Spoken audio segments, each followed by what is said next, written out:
Also, please don't forget to subscribe for more content from Psych2Go.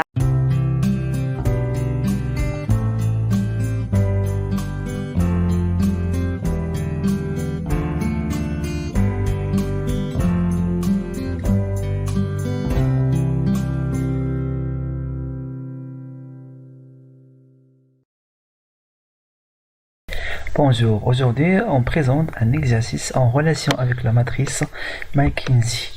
Voilà, l'entreprise Casafood, spécialisée dans la production et la commercialisation des produits alimentaires, commercialise 6 DAS sur le marché marocain, dont le DAS F, pionnier sur le marché et domine depuis plus de 15 ans le marché local. Pour faire face aux contraintes de commercialisation des autres DAS et pour renforcer sa position concurrentielle, Casafood a fait appel au cabinet McKinsey pour l'aider à la prise de décision stratégique. Une analyse McKinsey a permis le classement des DAS comme suit. Et voilà, donc on a une matrice DAS, donc une grande société spécialisée dans tout ce qui est agroalimentaire a fait appel au cabinet McKinsey pour l'élaboration d'une matrice McKinsey. Voilà, la matrice qui a été élaborée par le cabinet se présente comme suit. Voilà, on a 2, 4, 6 DAS et voilà. Travail à faire: définir les Mussolini. Quel est l'objectif de la matrice McKinsey? 3. Citer les recommandations stratégiques relatives au portefeuille de Casafood à partir de la matrice McKinsey. Donc on va revenir à l'exercice bien sûr pour savoir les Mussolini. Donc on a le mot DAS, le mot pionnier et voilà la position concurrentielle, la citation position concurrentielle. Voilà, donc on commence. CTRL corriger. Voilà la définition des mots, puis les recommandations, puis l'objectif de la matrice. Corriger. Définition des Mussolini. Le premier mot c'est DAS, un domaine d'activité stratégique et l'ensemble des produits ou activités souvent homogènes pour lesquels l'entreprise peut constituer un avantage concurrentiel. On a déjà parlé bien sûr de tout ce qui est DAS. Voilà, en marketing stratégique, on ne parle pas de produits ou d'un métier ou d'une activité. L'entreprise normalement doit tracer une stratégie en relation avec le produit commercialisé ou l'activité exercée. Donc cette segmentation stratégique normalement en relation avec le marché et la concurrence s'appelle un DAS, un domaine d'activité stratégique. Puis le mot pionnier, c'est-à-dire un leader qui domine le marché. Voilà, l'entreprise est une pionnière ou c'est-à-dire la première qui a fait des choses. Donc un pionnier donc sur ce marché-là, c'est-à-dire c'est le premier qui a fait quelque chose, c'est un leader, c'est un acteur qui domine fortement le marché. La position concurrentielle, c'est la place occupée par l'entreprise sur le marché, mais face à la concurrence. Voilà, est-ce qu'on est leader, un challenger, un suiveur, etc. Voilà, ça c'est la position concurrentielle, c'est-à-dire sa place par rapport à la concurrence. L'objectif de la matrice McKinsey, donc comme on a dit la dernière fois, pour les personnes qui n'ont pas bien sûr suivi l'épisode précédent de la matrice McKinsey, on a dit que c'est une matrice qui a simplement un objectif d'évaluer la position des domaines d'activité stratégiques de l'entreprise sur le marché et donne des recommandations stratégiques. Pour chaque DAS, l'entreprise normalement doit donner des recommandations stratégiques pour chaque DAS, c'est-à-dire qu'est-ce qu'il faut faire, bien sûr, pour faire face à la concurrence.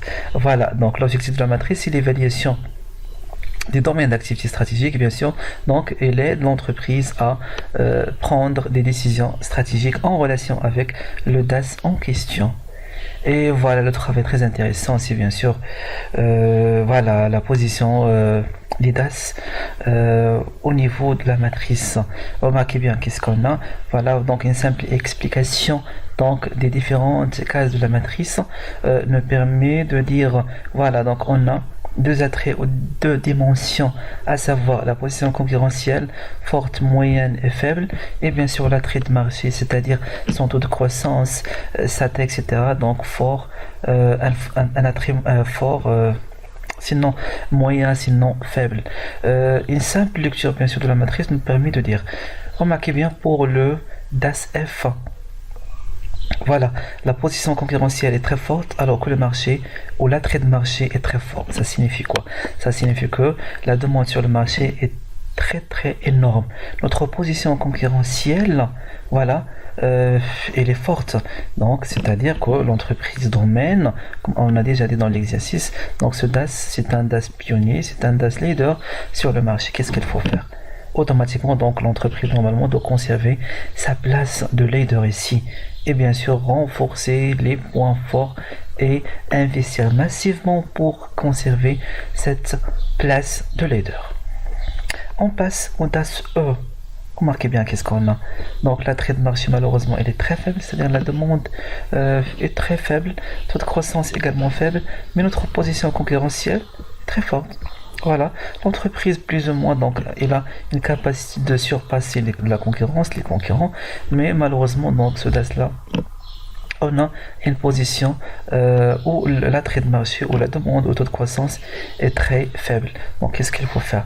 L'entreprise normalement doit se protéger ici, voilà, même qu'elle domine ce marché là, donc elle a une position très forte par rapport à la concurrence, mais malheureusement donc l'attrait est très faible, c'est-à-dire donc on n'a pas un taux de croissance élevé bien sûr pour la demande.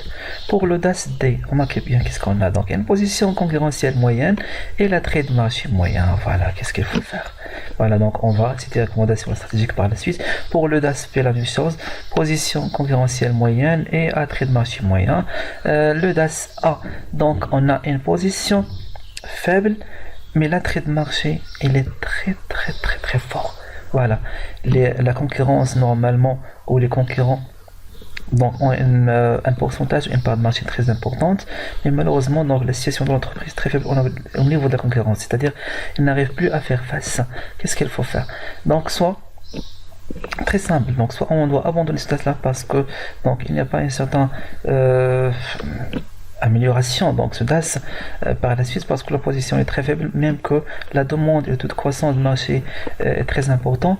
Voilà, pour le DAS C, enfin, qu'est-ce qu'il faut faire? Position faible et l'attrait de marché faible. Il n'y a pas de demande, sur le marché. Un taux de croissance faible marché. La taille de marché également est très basse. Notre position est très faible. Qu'est-ce qu'il faut faire? Donc la simple chose c'est d'éliminer, c'est de retirer ce DAS des portefeuilles et de l'abandonner. Bien sûr, donc on va voir plus de recommandations stratégiques. Et voilà. Voilà notre matrice, bien sûr, donc avec les recommandations stratégiques. On commence par le premier DAS, le DAS A. Renforcer l'investissement, éliminer les points faibles, sinon abandonner ce DAS. Voilà, comme j'ai déjà expliqué, remarquez bien la position du DAS A. Voilà, donc notre position concurrentielle est faible et l'attrait du marché est très fort. Donc on est dans cette case-là. Investir sélectivement, spécialiser dans ceci, force, éliminer ses blesses, abandonner sinon. Donc si le DAS n'arrive plus, bien sûr, à faire cette amélioration, donc il faut l'abandonner quand même. Éliminer les points faibles et spécialiser sur les points forts, c'est-à-dire donc on doit renforcer notre point fort. Donc pour A, renforcer l'investissement, éliminer les points faibles, sinon abandonner ce DAS. Le DAS B, maintenir les plans d'action. Le DAS P, qu'est-ce qu'on a pour le DAS P? Donc, où il est situé donc sur la matrice. Voilà. Le DAS P, voilà. P était donc dans situation moyenne et un attrait moyen. Maintenir les plans d'action.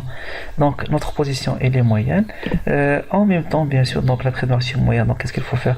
Il faut maintenir les plans d'action donc qui ont été déjà pris au niveau de ce DAS, c'est-à-dire l'entreprise normalement doit conserver sa position.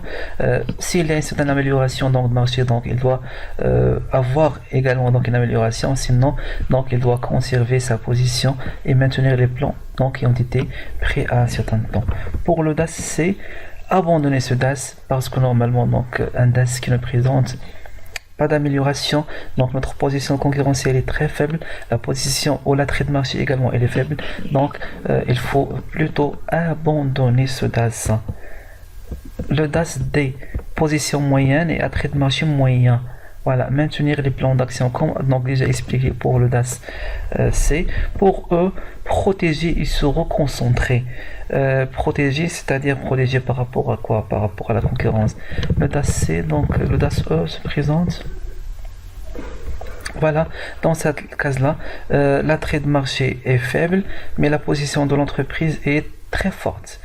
Voilà, donc il faut se protéger. Voilà, donc on est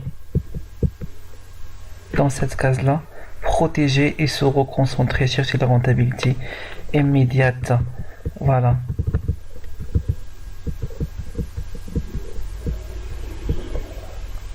Et enfin pour le DAS F, maintenir la position et investir pour croître. Voilà, ça c'est le DAS bien sûr, donc il y a plus de rentabilité pour l'entreprise.